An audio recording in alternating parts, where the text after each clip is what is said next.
Em,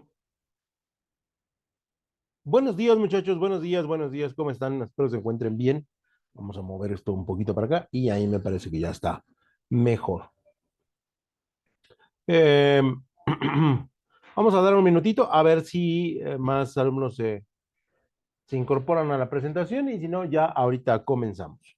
¿Sale? Para que lo vayamos viendo lo del tema.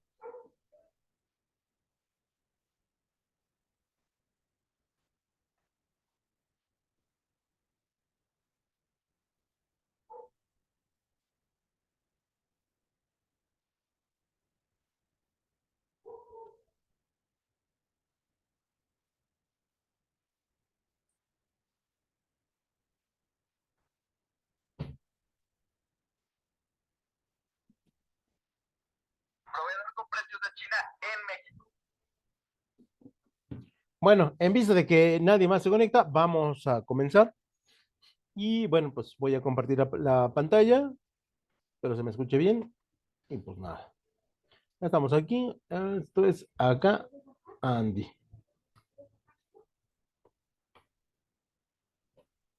Ahí está, ahí está. Entonces estamos acá, aquí estamos.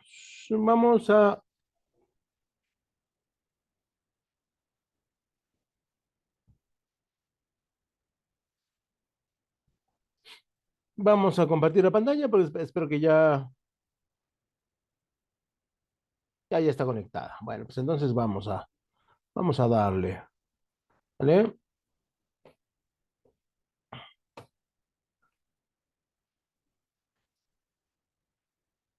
El día de hoy vamos a ver lo que es bueno, o continuar viendo la ley del impuesto al valor agregado y su reglamento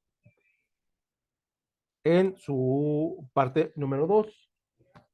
Ya están conectando. Y entonces, de alguna otra manera, bueno, pues vamos a tratar de terminar este tema número 2 porque es uno de los más amplios y es uno de los que más puntos considera. Obviamente, ¿no? Yo les he comentado prácticamente en todas las sesiones que no podemos ver todos los artículos de esta ley punto por punto porque, bueno, pues es muchísimo tiempo. Lo que sí tratamos de darles un panorama general de lo que en teoría se podría utilizar en términos este, de una empresa o asesoramiento de una empresa o por lo menos conocimiento de una empresa y decir, ¿sabes qué? Que por la ley dice esto, ¿no? Entonces, en ese sentido es que vemos algunos artículos y otros, pues los omitimos definitivamente. Y bueno, vamos a pasar a lo que la ley se conoce como del uso o goce temporal de bienes. Ya saben que los abogados tienen estas terminologías medio extrañas, estos lenguajes rebuscados, pero bueno, pues hay que respetarlos porque así se construyen las leyes. Este, y se dice que para los efectos de esta ley se entiende por uso o goce temporal de bienes el arrendamiento, el usufructo y cualquier otro acto independiente de la forma jurídica que al efecto se utilice para el que una persona permita a otra usar o gozar temporalmente de bienes tangibles a cambio de una contraprestación. ¿Sale? Yo me subo al transporte público y entonces yo estoy gozando temporalmente de un bien tangible a cambio de mi pasaje del boleto, ¿no? Yo rento un autobús para trasladarme a otra ciudad y entonces estoy utilizando o estoy en un goce temporal de un bien tangible. Lo mismo sucede para los aviones, lo mismo sucede para los barcos. Me siento mal de mi muela, ¿no? Y entonces voy al dentista y le digo, ¿qué tengo? Ah, pues tiene esto. Y entonces yo hago un goce temporal tangible a cambio de una cantidad de dinero para pagar. Y entonces el dentista, cuando yo le pago, tiene que calcular el impuesto. ¿Sale? Entonces a eso se refiere, entre otras cosas, el goce temporal de bienes. Y aquí sí me voy tal cual porque la ley es muy estricta y no se, hay ocasiones en que se da la interpretación, pero como nosotros no somos magistrados, pues no deberíamos de interpretar. Y dice, se considera prestación del servicio de tiempo compartido independiente del nombre o de la forma que se dé.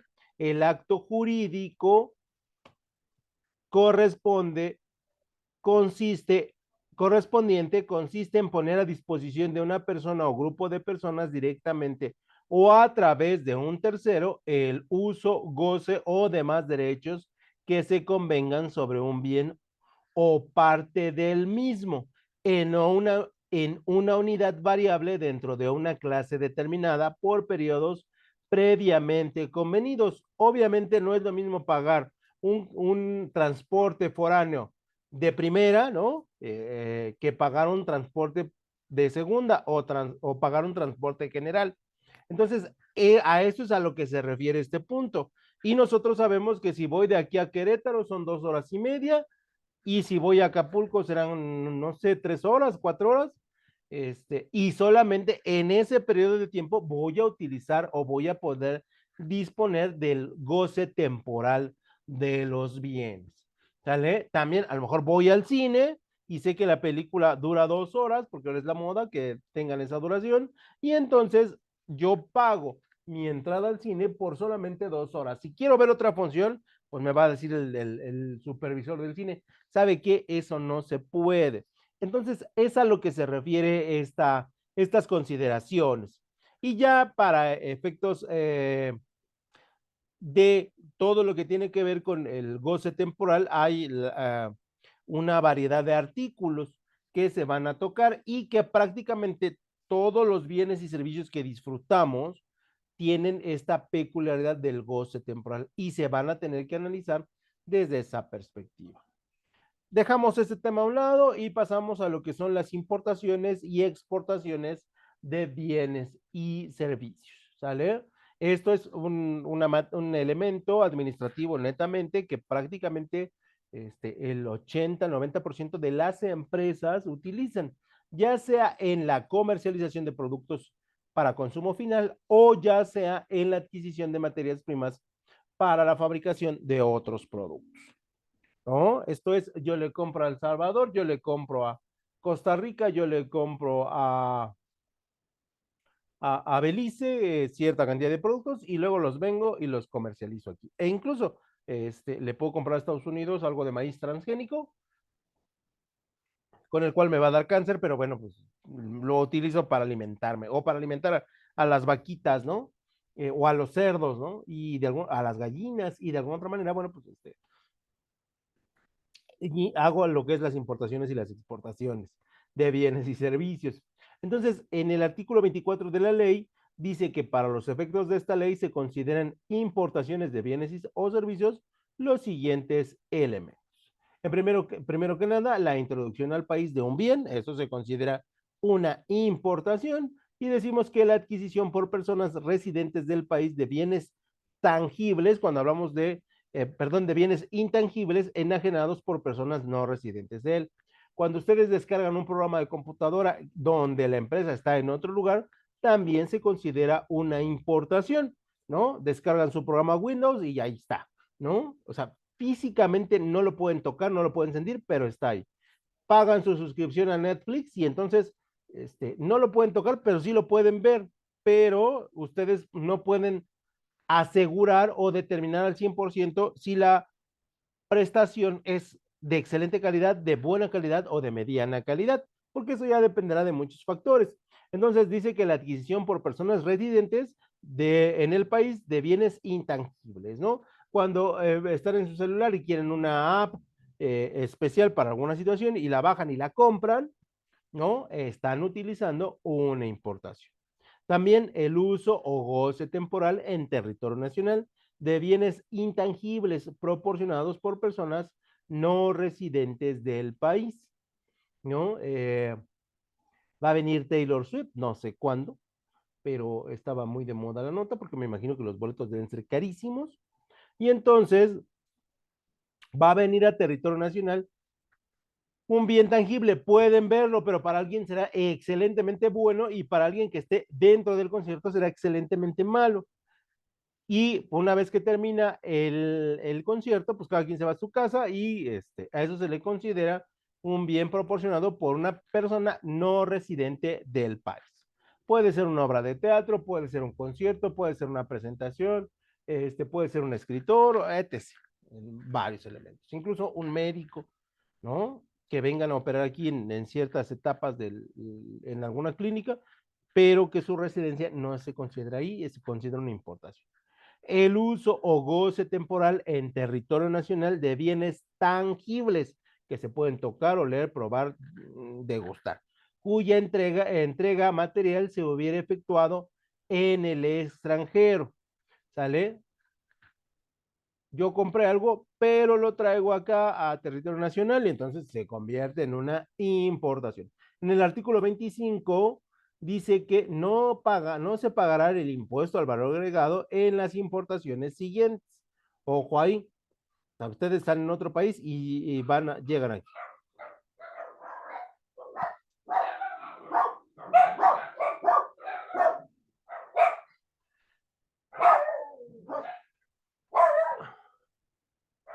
Y dice que en los términos de la legislación aduanera no llegue a consumarse por diferentes motivos.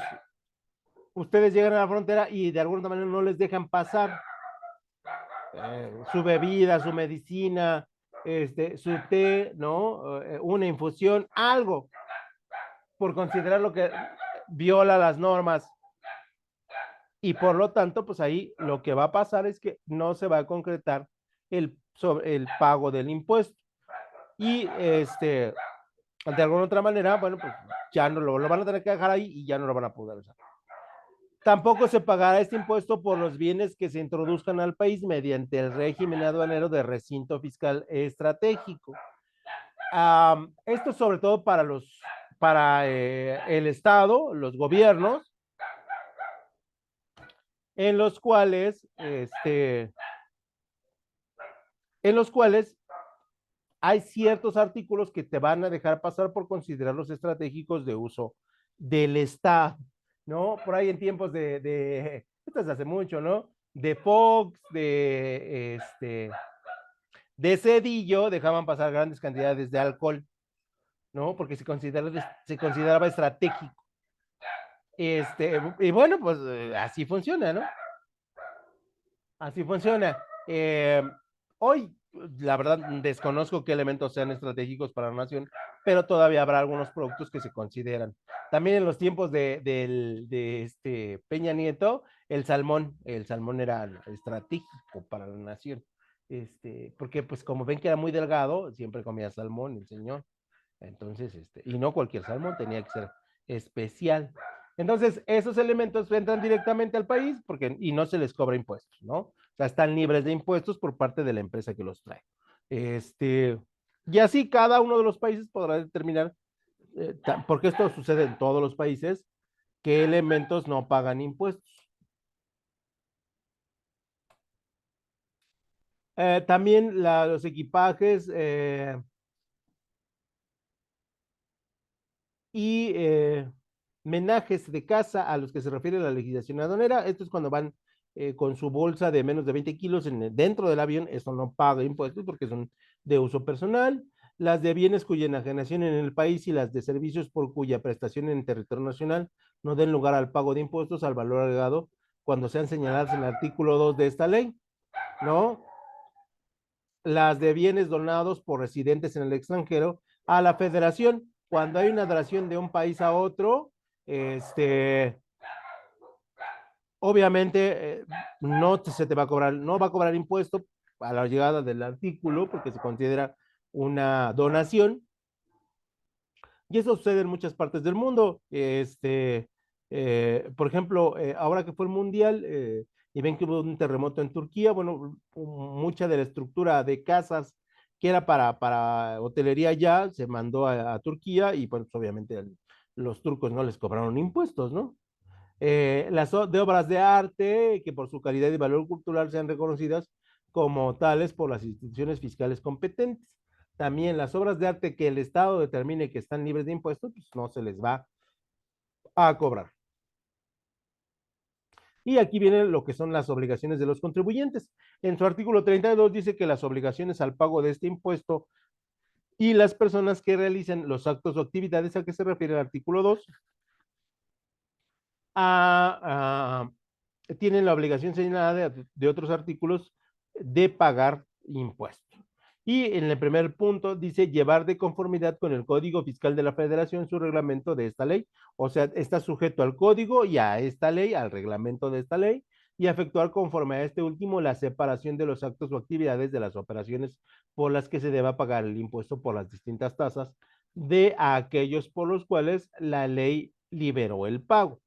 Puedes estar libre de el impuesto sobre la renta, pero no puedes estar libre del Código Fiscal de la Federación en algunos productos. Que esto es algo de lo que sucede en muchas situaciones en nuestro país. No te cobran un impuesto, pero sí te aplican otro. Entonces, por ahí hay que ser muy meticuloso en la adquisición de bienes y servicios del extranjero, porque obviamente en algunos puntos sí se nos va a cobrar no la ley, sino el código. Y entonces siempre deben estar alerta para no meterse en broncas, porque finalmente tú dices, no, no, no paga impuestos. Ah, no paga impuestos de la ley, pero sí paga impuestos del código. Así que hay que tener mucho cuidado y siempre estudiar los dos, porque recuerden que el código es, digamos que la base para todas las demás leyes tributarias. Eh, eh, por lo tanto, hay ciertos niveles de obligaciones de los contribuyentes, como las comisiones, en las cuales la separación en su contabilidad y registro de las operaciones que llevan a cabo por cuenta propia de las que efectúe por cuenta de los comités. Ustedes pueden hacer exportaciones e importaciones como comisionistas y esas ustedes las van a tener que calcular independiente, o sea, sus ganancias, las comisiones las van a tener que calcular independiente a los sueldos que les da una empresa. Esto es, ustedes cobran 5 pesos de sueldo mensual en una empresa que hace exportaciones y ustedes venden 20 pesos de exportaciones y la comisión por 20 pesos es del 1%, ¿no?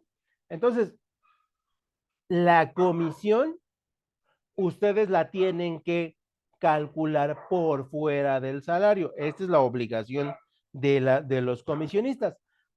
Siempre, ojo, siempre y cuando se realicen exportaciones, ¿no?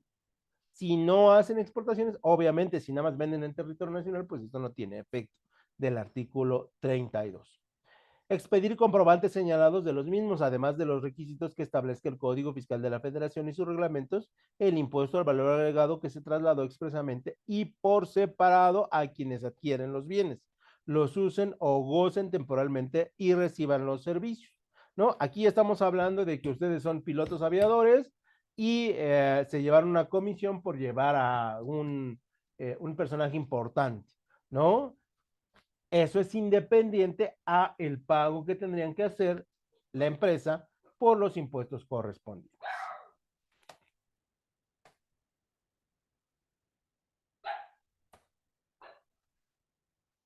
Y bueno, una vez que ustedes tienen que establecer cuáles son sus obligaciones como contribuyentes, deben presentarse en las oficinas autorizadas la declaración señalada por esta ley. ¿Estamos de acuerdo? O sea, si ustedes hacen importaciones, exportaciones como empresa, pues forzosamente se tienen que presentar o hoy en día vía electrónica y hacer su llenado de documentación con sus respectivos impuestos y transferencias bancarias.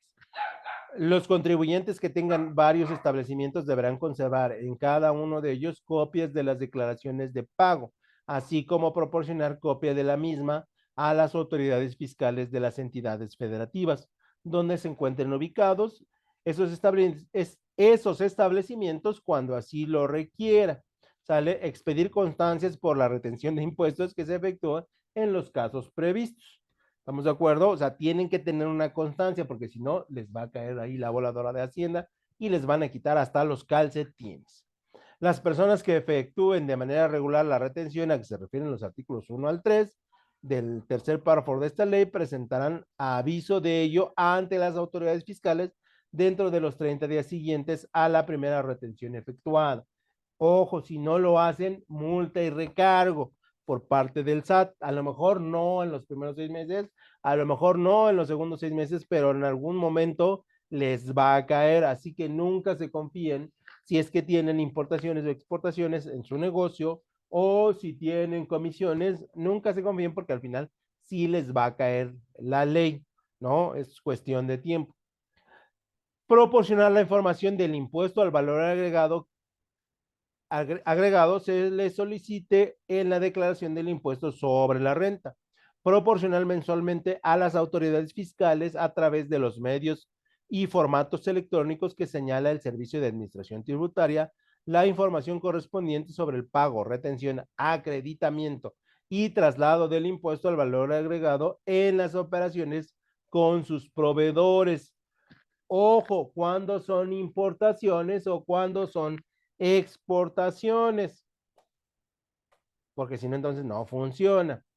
¿Cuáles son las facultades de las autoridades en este sentido? Bueno, para el artículo 41 dice que la Secretaría de Hacienda y Crédito Público celebrará convenios con los estados que soliciten adherirse al Sistema Nacional de Coordinación Fiscal para recibir participaciones en los términos de la ley de coordinación fiscal convenido de no mantener impuestos locales o municipales sobre este elemento. ¿Qué quiere decir esto? Bueno, así funciona. El Estado captura el impuesto y lo manda a la federación, al Poder Federal, y el Poder Federal suma todos los impuestos de las 32 entidades federativas y luego dice, son 1,000 pesos. Y entonces a cada uno le toca tanto, ¿no? Eso era antes, ahora se hizo una modificación y el que más impuestos recauda, más impuestos recibe, ¿no? Por eso y viene la leyenda de algunos estados que consideramos que no existen, ¿no? Por ejemplo, Tlaxcala. Tlaxcala es como es el estado más pequeñito, es el de menor captación de impuestos y por lo tanto, en esa proporción le regresan los mismos. Es por ello que nosotros no tenemos muchas noticias de Tlaxcala porque no hay una gran dinámica económica, como sucede en otras regiones, ¿no? Ya sea en algunas partes de Guerrero, en algunas partes de Jalisco, en algunas partes de Monterrey, en algunas partes de Yucatán, ¿no? Pero, por ejemplo, otro estado que ustedes les aseguro que nunca han escuchado una noticia de ellos es Durango. Y díganme si han escuchado a alguien o alguien de aquí es de Durango o conoce a alguien de Durango y se van a quedar así con los ojos chiquitos y van a decir, oye, sí es cierto, de Durango nunca se escucha nada, de Tlaxcala ¿qué se escucha, muchachos? Nada. Todavía Veracruz, Tabasco, Oaxaca, ¿no? Son violentos y pues Guerrero es violento y Michoacán es violento, Colima, Sinaloa, ¿no? Chihuahua, Sonora, pero hasta las Baja California, ¿no? Pero de estos estados, nada, muchachos, nada. Y confírmenmelo ahí diciéndome si conocen a alguien de esas regiones. Entonces, así sucede, así se hace el convenio y se reparten después los impuestos. Y cada estado tiene la particularidad de gastarse su lana que reciba pues, en lo que ellos quieran. ¿No? En el artículo 41, los actos o actividades por las que deba pagarse el impuesto al valor agregado o sobre las prestaciones o contraprestaciones que deriven de lo mismo, ni sobre la producción de bienes cuando por enajenación deba pagarse dicho impuesto, excepto las prestaciones de servicio de hospedaje, campamento, paraderos de casas rodantes y tiempos compartidos. Y esto solamente es para las zonas turísticas o para aquellos pueblitos mágicos que tienen una actividad realmente importante, ¿no? Donde pues se tendrá que pagar el impuesto al valor agregado por la prestación de los servicios. Por eso es que viajar y hospedarse puede ser que en hoteles, ¿no? Porque hoy tenemos otros, que se rentan las casas, que ahorita se me olvidó el nombre, este, de cómo funciona, es caro, ¿no? Si ustedes van a un hotel a Puerto Vallarta, pues les va a salir caro, ¿no?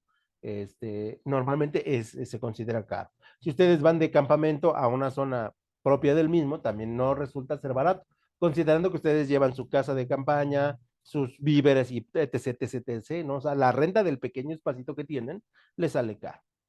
Los paraderos de casas rodantes que casi en México no hay, ¿no? Más que en la parte de Tijuana, en la parte de la frontera, hay algunas zonas muy, muy restringidas.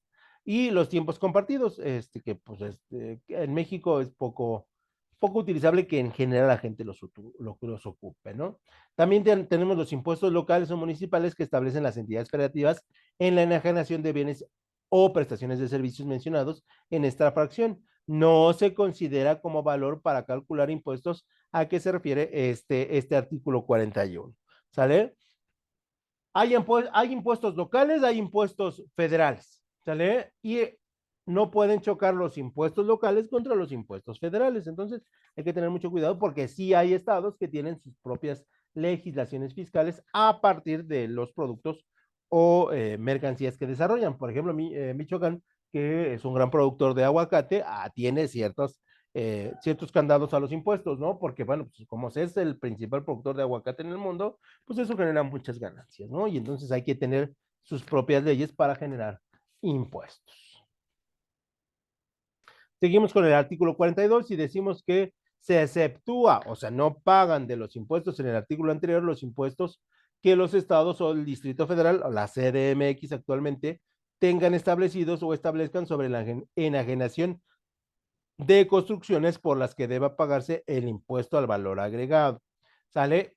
Las construcciones no pagan impuestos. ¿Por qué? Porque se consideran un elemento estratégico del desarrollo de cualquier país, ¿no? Yo no sé en la región que ustedes vivan, pero solamente en su colonia, no sé si sea pequeña o grande, en su colonia, ¿cuántos habitantes hay? Una. Dos, ¿cuántas casas hay? Tres. Cada casa, nada más pónganse a pensar, cada casa, ¿cuánto ha gastado en materiales de construcción? Cada casa.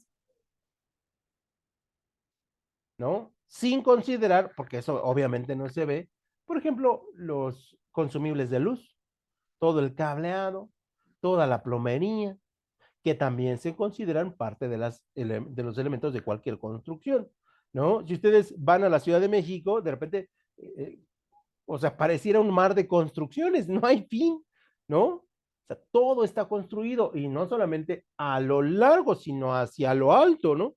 Donde hay edificios magníficos. Imagínense cuánto cuesta fabricar un edificio o construir un edificio. No vamos lejos. ¿Cuánto costó la fabricación de sus casas donde ahorita viven, ¿no? Obviamente. O si quieren comprar casa, ¿en cuánto está? Entonces, por eso no se cobra este impuesto, ¿no? Porque es detonador de la economía. En ningún caso lo dispuesto en el artículo anterior se entenderá limitativo de las facultades de los estados y de la CDMX para gravar impuestos locales, lo que decimos, o municipales, las propiedades o posesiones del suelo o construcciones, o la transmisión de propiedades de los mismos, o sobre plusvalía o mejoría específica, siempre que no se discrimine en contra de los contribuyentes del impuesto al valor agregado, ¿no? O sea, por ejemplo, va a haber un impuesto, ya están creando o están ideando un impuesto para las personas no residentes en México que tengan más de 6 meses en territorio nacional. ¿De qué hablo? De una cosa que las nuevas generaciones conocen como la centrificación en ciertas zonas de la Ciudad de México, donde viene mucho extranjero a trabajar aquí a México porque es muy barato, porque los servicios son en ciertas zonas, son de muy buena calidad y bueno, pues como el trabajo es remoto, pues pueden estar en cualquier lugar. Y entonces a esas personas se les va a intentar, no sé si sea bueno o malo, cobrar un impuesto. Por eso, zonas como Polanco y La Rosa y por aquel lado del World Trade Center, son las zonas más centrificadas. Continuamos con el artículo 42 y decimos que la producción, introducción, transmisión, distribución, venta o consumo de energía eléctrica, ojo aquí, actos de organización de empresas generadoras o importadoras de energía eléctrica, este, capitales invertidos con los fines de expresar la fracción 1, expedición o emisión para empresas generadoras e importadoras de energía eléctrica de títulos, acciones u obligaciones de operaciones relativas a lo mismo.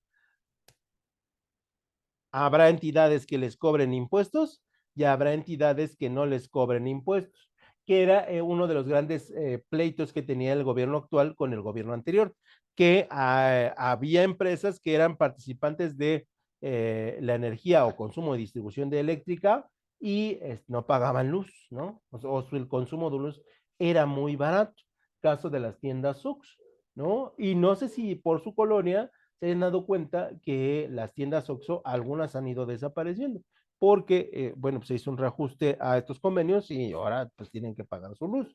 Y normalmente, si ustedes conocen a alguien que tiene tienda, uno de los costos más altos que se pagan son los de la luz, sobre todo pues, para el refresco y lo demás.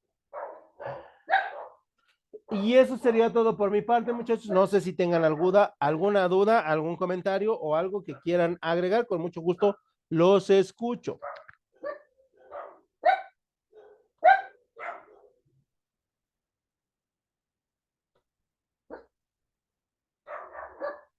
Todo bien, maestro. ¿Todo bien? Ok, mándenme su asistencia. Les recuerdo solamente como los anuncios en la iglesia, la próxima semana es el examen. Si no me equivoco, yo ya les mandé la guía. Si algunas preguntas no estaban claras, aquí deben de estar, forzosamente. Y obviamente, pues ya no me tienen que entregar otra vez la guía si ya me la entregaron. Era para este sábado, para el siguiente sábado que viene el examen. Y bueno, pues ahí no tenemos ningún problema, ¿no? Entonces, en esta semana, bueno, ya no les mando guía, solamente les mando el tema para continuar con el desarrollo del programa. Y si no hay nada más que agregar, muchachos, los veo la próxima semana. Cuídense mucho, desayunen rico y disfruten de este calor tan hermoso que está haciendo. Cuídense. Muchas gracias, igualmente. Gracias. No.